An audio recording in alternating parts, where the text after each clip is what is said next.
بسم اللہ الرحمن الرحیم۔ السلام علیکم۔ امید ہے آپ سب خیریت سے ہوں گے۔ اگر ویڈیو پسند آئے تو لائک اور شیئر ضرور کریں اور ہمارے چینل کو سبسکرائب کریں۔ آئیں شروع کرتے ہیں ناول۔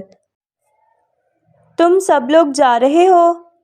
بار بار پوچھنے اور اس کا جواب عنایہ سے ہاں میں ملنے کے باوجود ایرک کو یقین نہیں آ رہا تھا کہ یہ ممکن تھا اور کبھی ہو بھی سکتا تھا۔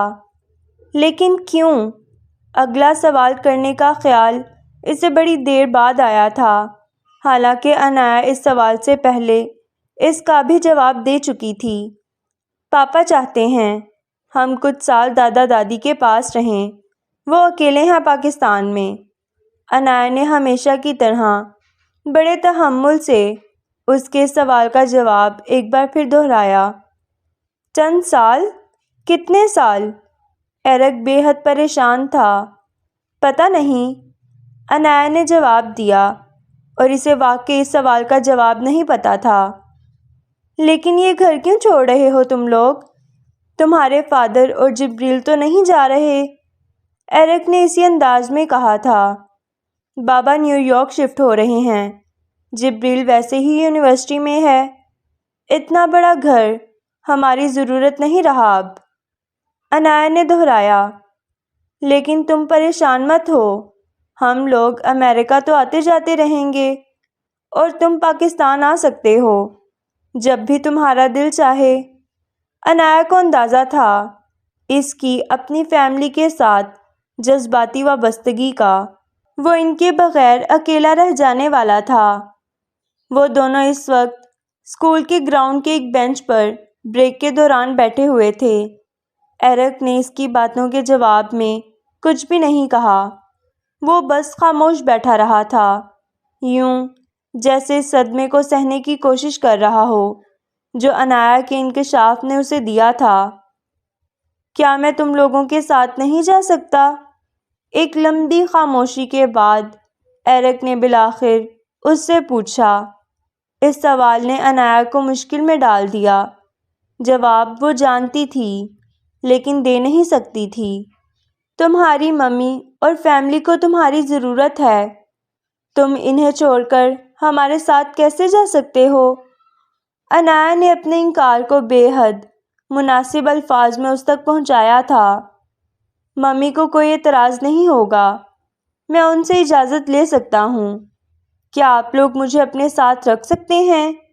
ایک اور سوال آیا۔ عنایہ ایک بار پھر وہیں کھڑی ہو گئی۔ ایرک، میں نہیں جانتی، میں ممی اور بابا سے پوچھ سکتی ہوں، لیکن اپنی فیملی کو اس طرح چھوڑ کر ایک دوسری فیملی کے ساتھ جانا ٹھیک نہیں ہے۔ عنایہ نے کہا تھا۔ وہ 13 سال کی تھی، اسے بڑوں کی طرح نہیں سمجھا سکتی تھی، پھر بھی اس نے کوشش کی تھی۔ ایرک اس کی بات پر خاموش رہا، پھر اس نے کہا، چند سالوں تک میں ویسے ہی یونیورسٹی چلا جاؤں گا، گھر سے تو ویسے بھی جانا ہی ہوگا مجھے۔ اس نے سوچے سمجھے بغیر کہا، پھر تو اور بھی ضروری ہے کہ یہ وقت تم اپنی فیملی کے ساتھ گزارو۔ عنایہ نے اسی نرم لہجے میں کہا، میں اپنے آپ کو تمہاری فیملی کا حصہ سمجھتا ہوں، کیا تم لوگ ایسا نہیں سمجھتے؟ ایرک نے جواباً اس سے کہا، اور جیسے پھر سے اسے مشکل میں ڈالا۔ میں ممی سے بات کروں گی ایرک۔ عنایہ نے اس سوال سے نکلنے کے لیے جیسے ایک حل تلاش کیا۔ اگر آپ لوگ چلے گئے تو میرا گھر ایک بار پھر سے ٹوٹ جائے گا۔ ایرک نے اس سے کہا، میرے پاس کوئی ایسی جگہ نہیں رہے گی جہاں میں جا سکوں۔ اس نے جیسے منت والے انداز میں کہا تھا، یوں جیسے یہ سب عنایہ کے ہاتھ میں تھا۔ وہ چاہتی تو سب رک جاتے۔ عنایہ کا دل بری طرح پسیجا تھا۔ ایسے مت کہو ایرک، دور جانے سے یہ تھوڑی ہوتا ہے کہ تمہارے ساتھ ہمارا تعلق بھی ختم ہو جائے گا۔ ہم لوگ ملتے رہیں گے، بات بھی کریں گے، ای میلز بھی۔ چھٹیوں میں تم ہمارے پاس پاکستان آ سکتے ہو، اور ہم یہاں امریکہ کچھ بھی ختم ہونے نہیں جا رہا۔ عنایہ نے اسے تسلی دینے کی کوشش کی، یہ جانتے ہوئے بھی کہ ایرک ٹھیک کہہ رہا تھا۔ فاصلہ دیو ہوتا ہے، سارے تعلق کھا جاتا ہے، پیار کا، دل کا، دوستی کا، رشتوں کا۔ اگر وہ سب نہیں رک سکتے تو تم رک جاؤ، ایرک نے یکدم اس سے کہا۔ وہ بری طرح گڑبڑائی۔ میں کیسے رک سکتی ہوں؟ پہلے ہی حمید ضد کر رہا ہے اور اس کی بات کوئی نہیں مان رہا، اور مجھے تو کوئی اعتراض بھی نہیں ہے۔ میں ممی کی ہیلپ کرنا چاہتی ہوں، دادا دادی کا خیال رکھنے میں، اس نے ایرک سے کہا تھا۔ وہ بے اختیار اس سے کچھ کہنا چاہتا تھا لیکن رک گیا۔ اتنے سال عنایا کے ساتھ پڑھنے، اس کے ساتھ دوستی اور تقریباً ہر روز اس کے گھر جانے کے باوجود ان کے درمیان ایسی بے تکلفی نہیں تھی کہ وہ اسے کچھ بھی کہہ دیتا یا کہہ سکتا۔ عنایا سکندر کا یہ رکھ رکھاؤ ماں باپ کی طرف سے جینس میں آیا تھا یا خاندانی تربیت تھی، لیکن یہ جس وجہ سے بھی تھا، اس نے عنایا سکندر کو ہمیشہ اپنی کلاس کے لڑکوں کے لیے معمہ بنا رکھا تھا اور ایرک کے لیے تخیل۔ وہ جس معاشرے میں پل بڑھ رہے تھے وہاں آئی لو یو، ہیلو ہائے جیسی چیز بن کر رہ گئی تھی۔ کوئی بھی کسی سے بھی کبھی بھی کہہ سکتا تھا اور سننے کے لیے تیار رہتا تھا۔ نہ یہ بری چیز سمجھی جاتی تھی، نہ برا بنا دینے والی چیز۔ اس کے باوجود ایرک کو جھجک محسوس ہو رہی تھی۔ اسے لگتا تھا وہ اگر کبھی عنایا سے اپنی محبت کا اظہار اس طرح کرے گا تو وہ ناراض ہو جائے گی اور پھر شاید اس گھر میں اس کا داخلہ ہی بند ہو جائے گا۔ اور پھر اس نے امامہ سے وعدہ کیا تھا کہ وہ ایسی کوئی بات عنایا سے نہیں کہے گا جب تک وہ بڑا نہیں ہو جاتا، زندگی میں کچھ بن نہیں جاتا۔ اور ایرک اب اچانک اپنے آپ کو ایک مخمصے میں پا رہا تھا۔ وہ اب جا رہی تھی، شاید ہمیشہ کے لیے، اور پتہ نہیں وہ لوگ دوبارہ کبھی مل بھی پاتے یا نہیں۔ تو کیا اسے اس سے کہنا چاہیے تھا وہ سب جو وہ عنایا کے لیے دل میں محسوس کرتا تھا، یا ایسے ہی خاموش رہنا چاہیے تھا؟ اس دن پہلی بار عنایا کے حوالے سے ایرک بری طرح پریشان ہوا۔ اسے یہ نہیں لگ رہا تھا کہ وہ جا رہی ہے، اسے لگ رہا تھا وہ اسے کھونے والا ہے، اور اس مسئلے کا کوئی حل فوری طور پر اس کی سمجھ میں نہیں آ رہا تھا، اور جو حل وہاں بیٹھے بیٹھے ایرک کی بالآخر سمجھ میں آیا تھا وہ کس قدر بے وقوفانہ تھا، اس کا اسے اندازہ بھی نہیں تھا۔ میں آپ کی بیٹی سے شادی کرنا چاہتا ہوں، یہ اس 2 صفحوں پر مشتمل خط کی ہیڈ لائن تھی جو سالار کو ایرک کی طرف سے ملا تھا، اور سالار نے بے حد سنجیدگی سے اس خط کو پڑھا تھا۔ وہ متحیر تھا، اس لیے نہیں کہ وہ ایرک کی طرف سے ایسے کسی خط کی توقع نہیں کر رہا تھا، بلکہ اس لیے کیونکہ اس نے یہ سوچا ہی نہیں تھا کہ عنایا اتنی بڑی ہو گئی ہے کہ کوئی اس کے حوالے سے اس سے ایسی بات بھی کر سکتا ہے۔ وہ اس معاملے میں روایتی باپ ہی تھا جسے ابھی بھی اپنی بیٹی بہت چھوٹی لگ رہی تھی۔ امامہ اسے چائے دینے بیڈ روم میں آئی تھی جب اس نے ڈاک چیک کرتے سالار کو ایک کاغذ ہاتھ میں لیے سوچوں میں گم دیکھا۔ وہ چائے کا کپ رکھ کر جانے لگی تھی جب سالار نے اسے روک لیا اور وہ خط اسے تھما دیا۔ امامہ نے کچھ الجھے انداز میں اس خط کو پکڑا تھا، لیکن پہلی سطر پر نظر ڈالتے ہی اس کا دماغ جیسے بھگ سے اڑ گیا تھا۔ دوسری سطر پر نظر ڈالے بغیر بھی وہ جانتی تھی وہ کون ہو سکتا ہے۔ غصے کی ایک لہر اس کے اندر اتر آئی تھی اور سرخ چہرے کے ساتھ اس نے سالار سے کہا، ایرک؟ سالار نے سر ہلاتے ہوئے چائے کا گھونٹ لیا اور اس سے کہا، سارا لیٹر پڑھو۔ امامہ نے خط پر ایک نظر ڈالتے ہوئے کہا، اسے پڑھے بغیر بھی میں جانتی ہوں اس نے کیا لکھا ہوگا۔ وہ پھر بھی خط پڑھ رہی تھی۔ خط میں ایرک نے حتی المقدور بے حد مناسب انداز میں سالار سکندر سے عنایا کے لیے اپنی پسندیدگی کا اظہار کیا تھا۔ وہ اسے کس قدر محبت کرتا تھا اور کیوں اس کے لیے عنایا کا ساتھ ضروری تھا۔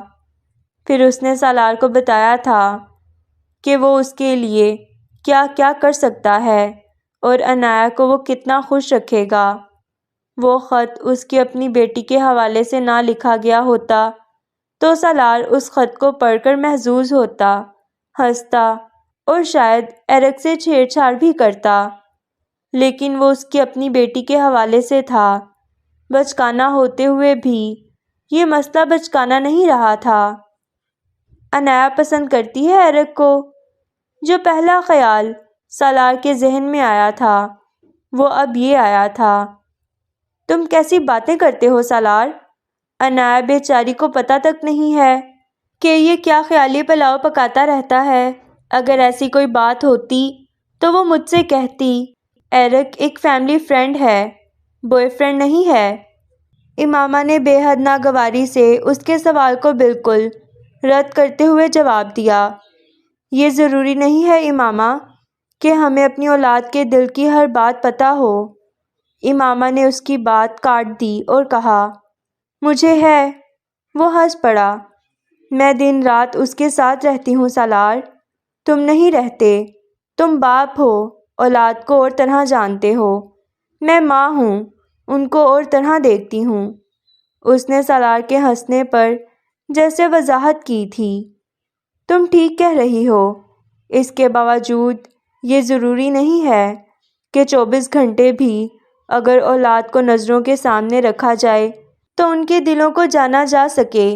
میں خوش فہمیاں اور غلط فہمیاں دونوں ہی نہیں پالتا امامہ، باپ ہوں، اس لیے حقیقت پسند ہو کر سوچ رہا ہوں، ماں کی طرح جذباتی ہو کر نہیں۔ امامہ چند لمحوں کے لیے خاموش ہو گئی۔ وہ ٹھیک کہہ رہا تھا، وہ دونوں کئی سالوں سے اکٹھے تھے۔ اسے یہ خوشگمانی نہیں ہونی چاہیے تھی کہ عنایا کو ایرک کی پسندیدگی کے بارے میں بالکل ہی اندازہ نہیں ہوگا۔ اس کا دل چاہا کہ ایسا نہ ہو، لیکن سالار دماغ کی بات کہہ رہا تھا۔ میں عنایا سے پوچھ لوں گی، اس نے یکدم کہا۔ کیا؟ سالار چائے پیتے پیتے رکا۔ ایرک کے حوالے سے، لیکن میری سمجھ میں نہیں آتا میں کیسے اس سے۔ وہ عجیب طرح سے الجھ کر رکی۔ وہ ابھی بچی ہے۔ سالار اس کی بات پر ہنسا۔ ہاں، یہ خط پڑھتے ہوئے میں بھی یہی سوچ رہا تھا کہ کوئی میری بیٹی کے بارے میں اس طرح سوچ بھی کیسے سکتا ہے۔ وہ ابھی بچی ہے، لیکن یہ زندگی ہے اور ہم امریکہ میں رہ رہے ہیں، جہاں 8-9 سال کے بچے بچیاں بھی بوائے فرینڈز اور گرل فرینڈز کے کنسیپٹ سے واقف ہیں۔ اس لیے ہمیں بھی کچھ زیادہ حقیقت پسندی سے اس صورتحال کو دیکھنا پڑے گا۔ تم ابھی عنایا سے بات مت کرو، مجھے ایرک سے بات کرنے دو۔ سالار نے جیسے اس صورتحال کا تجزیہ کرتے ہوئے ایک حل نکالا۔ اور اس سے مل کر تم کیا کرو گے؟ امامہ کو جیسے یہ حل پسند نہیں آیا تھا۔ اسی حوالے سے گفتگو کروں گا، اسے سمجھانے کی کوشش کروں گا کہ یہ سب بچکانا ہے اور کیوں ممکن نہیں ہے۔ سالار نے جواباً کہا، 2-3 سال پہلے بھی ایرک نے ایسی ہی بات کی تھی عنایا کے بارے میں۔ تب بھی میں نے اسے سمجھایا تھا کہ ایسا نہیں ہو سکتا۔ وہ مسلمان نہیں ہے اور بے حد چھوٹا ہے، لیکن میں زیادہ سختی سے منع اس لیے نہیں کر سکتی تھی اسے کیونکہ اس وقت وہ اپنے باپ کی موت کی وجہ سے بہت اپسیٹ تھا۔ میں نہیں چاہتی تھی وہ اور اپسیٹ ہو۔ امامہ نے سالار کو پہلی بار ایرک کے ساتھ ہونے والی وہ گفتگو بتائی تھی۔ سالار اس کی بات پر حیران ہوا۔ تم نے کیا کہا تھا تب اس سے؟ میں نے اس سے کہا کہ وہ بھی صرف اپنی تعلیم پر توجہ دے اور مجھ سے وعدہ کرے کہ وہ عنایا سے اس بارے میں بات نہیں کرے گا جب تک وہ اپنی تعلیم مکمل نہیں کر لیتا۔ امامہ نے اسے بتایا۔ اور وہ مان گیا؟ سالار نے جواباً اس سے پوچھا۔ امامہ نے سر ہلا دیا۔ اس نے عنایا سے کبھی کوئی ایسی ویسی بات نہیں کی، ورنہ وہ مجھے ضرور بتاتی۔ امامہ نے کہا، اسی لیے اس نے خط میں ریفرنس دیا ہوا ہے کہ وعدے کے مطابق میں عنایا کے بجائے آپ سے اپنی خواہش کا اظہار کر رہا ہوں، اور میں سمجھ نہیں پا رہا تھا کہ وہ کس وعدے کا ریفرنس دے رہا ہے۔ سالار پہلی بار متاثر نظر آیا تھا۔ امامہ کے چہرے پر اب بھی سنجیدگی تھی۔ میرا خیال ہے اب مجھے اس سے ضرور ملنا چاہیے۔ یہ ساری صورتحال بے حد دلچسپ ہے، سالار نے کہا، اور امامہ نے برا منایا۔ کیا دلچسپی ہے اس صورتحال میں؟ تمہیں زندگی میں ہمیشہ عجیب و غریب لوگ اور انوکھے حالات ہی اچھے لگتے ہیں، وہ کہے بغیر نہیں رہ سکی۔ بالکل ٹھیک کہہ رہی ہو تم سے میری شادی اس کا ثبوت ہے، اور دیکھو یہ کتنی اچھی رہی ہے ہم دونوں کے لیے۔ وہ اسے چھیڑ رہا تھا، وہ حصے مزاح جو اس کی شخصیت کا حصہ تھی، زندگی کے اتنے سال ساتھ گزارنے کے باوجود آج بھی اسے لاجواب کر دینے کی صلاحیت رکھتا تھا، اور وقتاً فوقتاً اس کا مظاہرہ کرتا رہتا تھا۔ تم ایرک سے مل کر کیا کرنا چاہتے ہو؟ امامہ نے اس کے تبصرے کو مکمل طور پر نظر انداز کرتے ہوئے پوچھا۔ بات چیت کرنا چاہتا ہوں، اس کی سچائی دیکھنا چاہتا ہوں، اس پرپوزل کے حوالے سے۔ وہ ہول کر رہ گئی تھی۔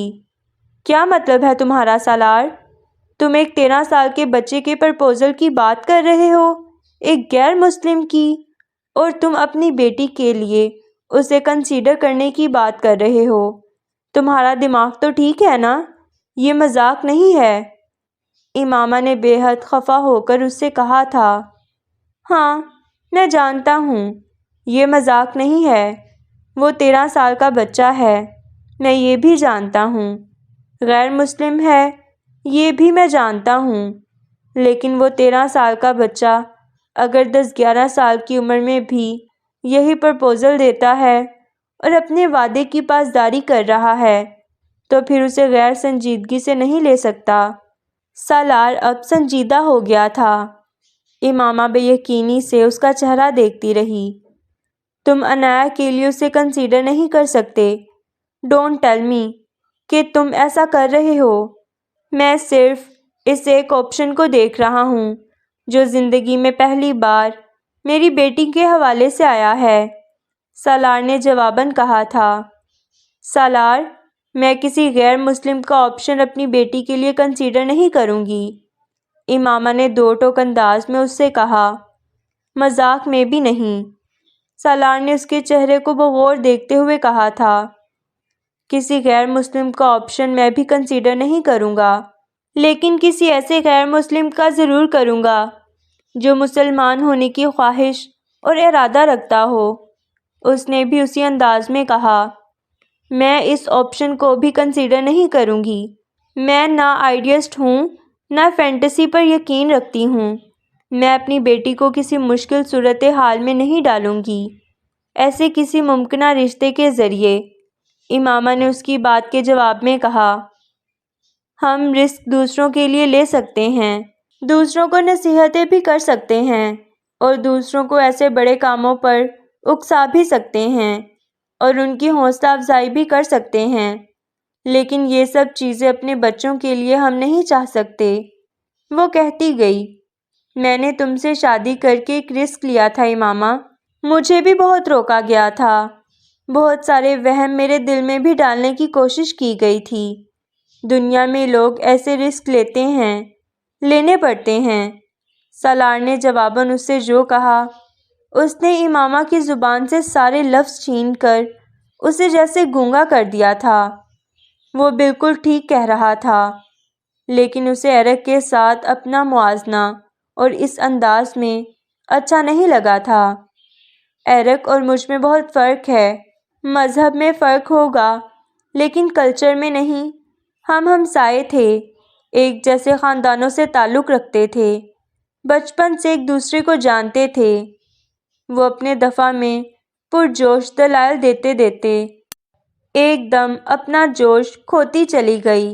اسے یکدم احساس ہوا تھا کہ اپنی دفاع میں دیا جانے والا اس کا ہر جواز اس کے اور ایرک کے درمیان موجود مماثلت کو مزید ثابت کر رہا تھا۔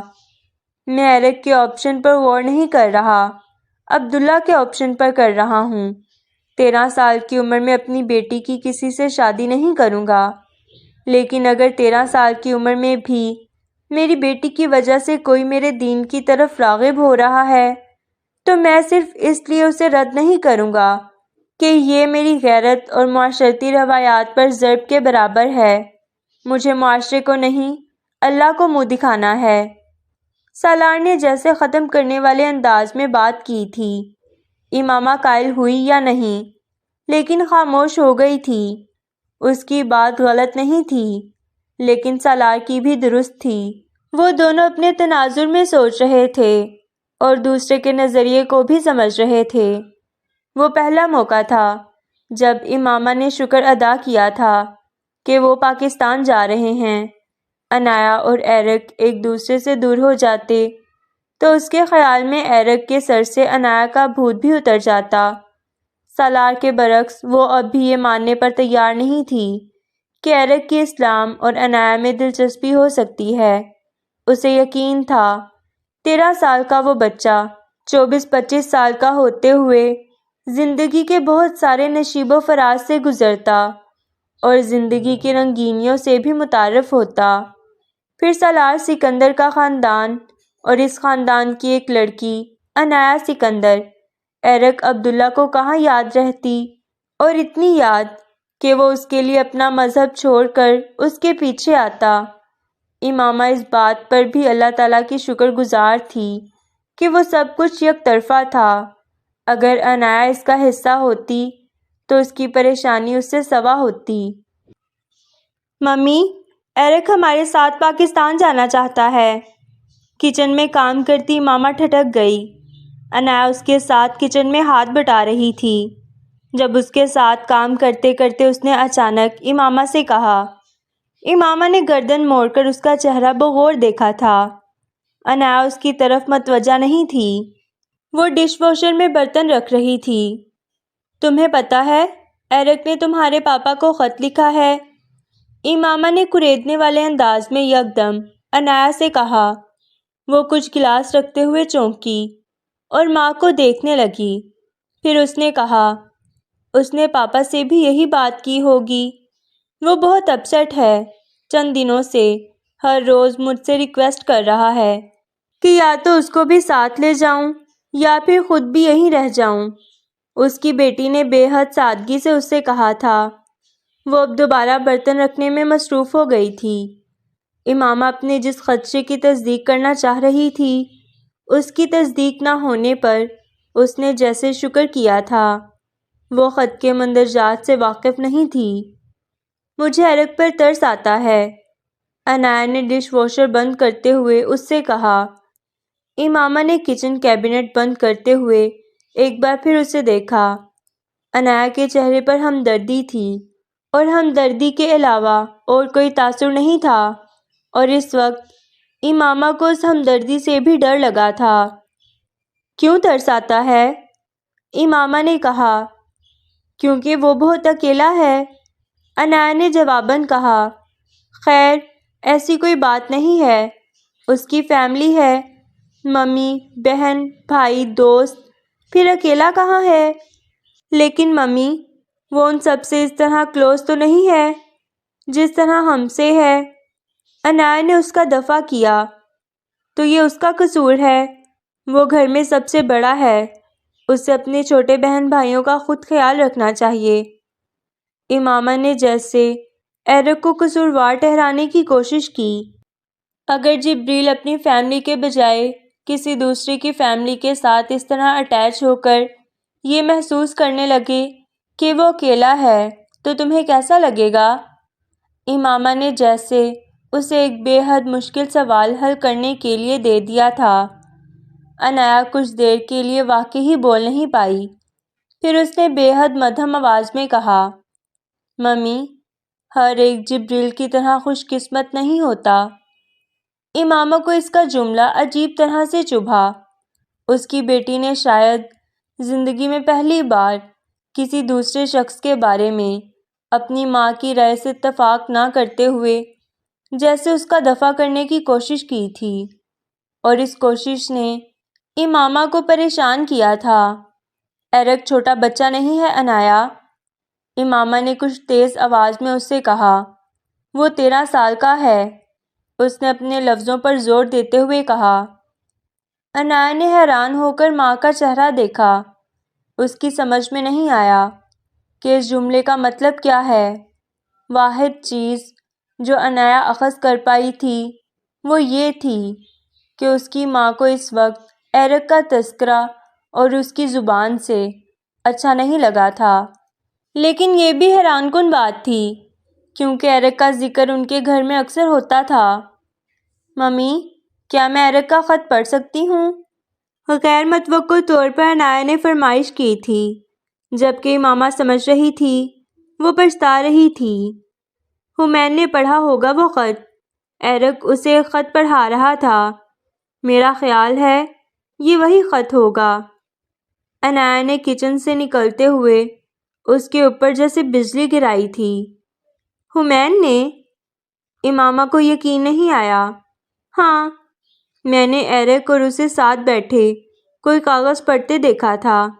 میرا خیال ہے یہ خط ہی ہوگا، کیونکہ ایرک ہر کام اس سے پوچھ کر کر رہا ہے آج کل۔ But I am not sure. Inaya نے اپنے ہی اندازے کے بارے میں خود ہی بے یقینی کا اظہار کیا۔ ہر شیطانی کام کے پیچھے حمین ہی کیوں نکلتا ہے آخر؟ امامہ نے دانت پسیجتے ہوئے سوچا تھا۔ وہ اس وقت یہ بھی بھول گئی تھی کہ اسے کچن میں کیا کام کرنا تھا۔ اسے اب یقین تھا کہ ایرک کو اس خط کا مشورہ دینے والا حمین ہی ہو سکتا ہے۔